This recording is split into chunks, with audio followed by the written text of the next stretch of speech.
Dear students, आज हम बात करेंगे सेंट्रल डोग्मा के बारे में। तो आइए समझते हैं सेंट्रल डोग्मा है क्या।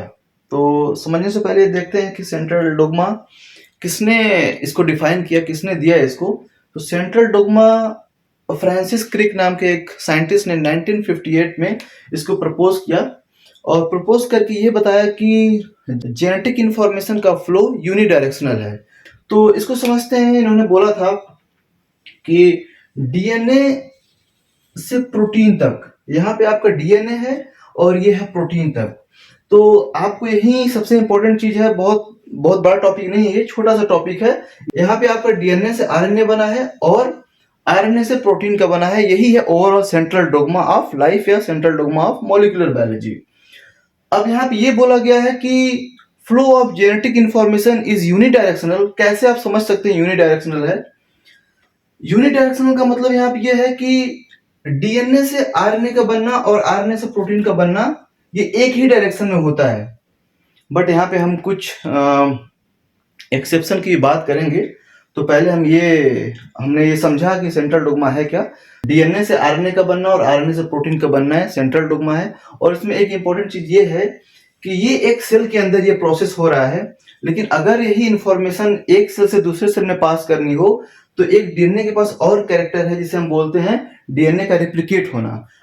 डीएनए रिप्लिकेशन की अगर हम बात करें तो डीएनए रिप्लिकेशन में इस डीएनए से हम एक और नया डीएनए बना सकते हैं और वो डीएनए एक सेल से दूसरे सेल में पास कर सकते हैं। जहां डीएनए का रिप्लिकेशन होगा वहां सेल एक सेल से दो नई सेल्स बन जाएंगी।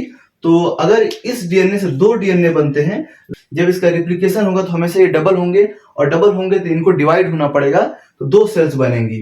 तो इस तरीके से आप कह सकते हैं कि डीएनए का भी जो इंफॉर्मेशन है जो डुप्लीकेट हुआ है या रिप्लिकेट होकर दो बने हैं वो नए सेल्स में ऐसे चले जाते हैं। समझने वाली बात यह है कि सेंट्रल डोग्मा कह रहा है flow of genetic information is unidirectional.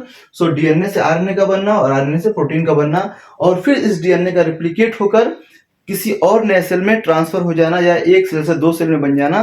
तो जेनेटिक कैरेक्टर जो है एक सेल से दो सेल में चली गई, लाइक एक सेल डिवाइड होकर दो सेल बनी गई तो एक नई सेल जो बनी उसमें जेनेटिक इंफॉर्मेशन ट्रांसफर हो गई। This is all about the central dogma. अब आइए समझते हैं कि इसके एक्सेप्शंस क्या हैं जो सेंट्रल डोग्मा रूल को फॉलो नहीं करते हैं। एक्सेप्शन ऑफ सेंट्रल डोग्मा को हम समझने के लिए हमें समझना पड़ेगा वायरस के बारे में। वायरस के बारे में जिसे हम बोलेंगे रिट्रो वायरस और दूसरा प्रियॉन्स। ये दो जो है वायरस और प्रियॉन, ये दोनों एक्सेप्शन है आपके सेंट्रल डोग्मा के। अब सेंट्रल डोग्मा कहता है कि flow of genetic information is unidirectional. Virus जो है सेंट्रल डोग्मा के कॉन्सेप्ट को फॉलो नहीं करता है और यहाँ पे जो ये एक्सेप्शन होता है। तो इसमें होता क्या है कि वायरसेस क्या है, जैसे कि रिट्रो वायरसेस, एचआईवी की बात कर लें, एचआईवी का जो वायरस ह्यूमन इम्यूनोडेफिशिएंसी वायरस की बात करें तो इसे रिट्रो वायरस बोलते हैं।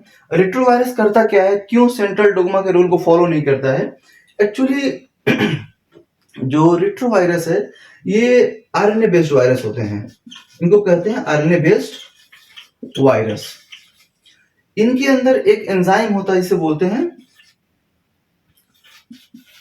Reverse transcriptase. अब ये करता क्या है एंजाइम? ये जो वायरस है, एचआईवी वायरस है,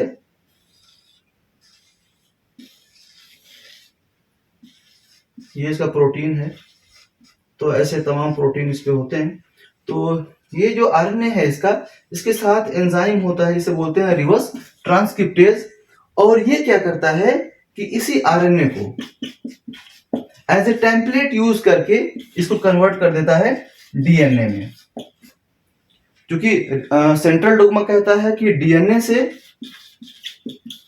आरएनए और आरएनए से प्रोटीन, बट यहाँ रिवर्स ट्रांसक्रिप्शन क्या कर रहा है, यहीं पे रिवर्स ट्रांसक्रिप्टेज जो है यहाँ पे आपका आरएनए से डीएनए भी बना दे रहा है। तो ये एक जो है एक्सेप्शन है सेंट्रल डोग्मा का। David Baltimore and Howard Temin ने 1970 में इस बात को कहा था कि कुछ ऐसे बायोलॉजिकल मटेरियल हैं जो सेंट्रल डोग्मा को नहीं मानते, इसके रूल को नहीं मानते हैं, और इसी वजह से इन्होंने एक्सपेरिमेंट करके बताया और उस एंजाइम का नाम बताया रिवर्स ट्रांसक्रिप्टेज, और इनको 1975 में इसीलिए नोबेल प्राइज भी मिला था। और रिवर्स ट्रांसक्रिप्टेज को एक और नाम से जाना जाता है, इसको बोलते हैं RNA dependent DNA polymerase. So reverse transcriptase की जब बात आए, पूछे another name, so you have to remember like RNA dependent DNA polymerase. दूसरा है प्रियॉन। प्रियॉन्स क्या है? एक्चुअली ये प्रोटीन मॉलिक्यूल हैं। एक्चुअली क्या है? ये प्रोटीन मॉलिक्यूल हैं। ये प्रोटीन मॉलिक्यूल ना इनके पास कोई डीएनए होता है, ना ही कोई आरएनए होता है, बट ये अपने आप को मल्टीप्लाई कर रहे होते हैं। कैसे? ये जब किसी हेल्दी सेल में जाते हैं तो जो हेल्दी सेल का प्रोटीन होता है उसके साथ छेड़छाड़ करके उनको मिसफोल्ड कर देते हैं और अपने जैसी कॉपी बना लेते हैं, और वो फिर प्रियॉन बनाने में हेल्प करता है। तो प्रियॉन जो अपने आप को डेवलप कर रहा है, या एक प्रियॉन से बहुत सारे प्रियॉन बन रहे हैं, यहाँ पे डीएनए और आरएनए का कोई रोल नहीं है। यहाँ पे खुद ये हेल्दी सेल के अंदर जाके हेल्दी प्रोटीन के साथ छेड़छाड़ करते हैं, उनको मिसफोल्ड करते हैं और अपने जैसे बिहेवियर उसके अंदर डेवलप कराते हैं, और फिर लेटर ऑन वो भी जो है क्या बन जाता है? प्रियॉन बन जाता है। तो ये दो जो एचआईवी वायरस और प्रियॉन, ये जो है सेंट्रल डोग्मा के रूल को फॉलो नहीं करते हैं। So thank you for watching guys. Like, share and subscribe जरूर करें।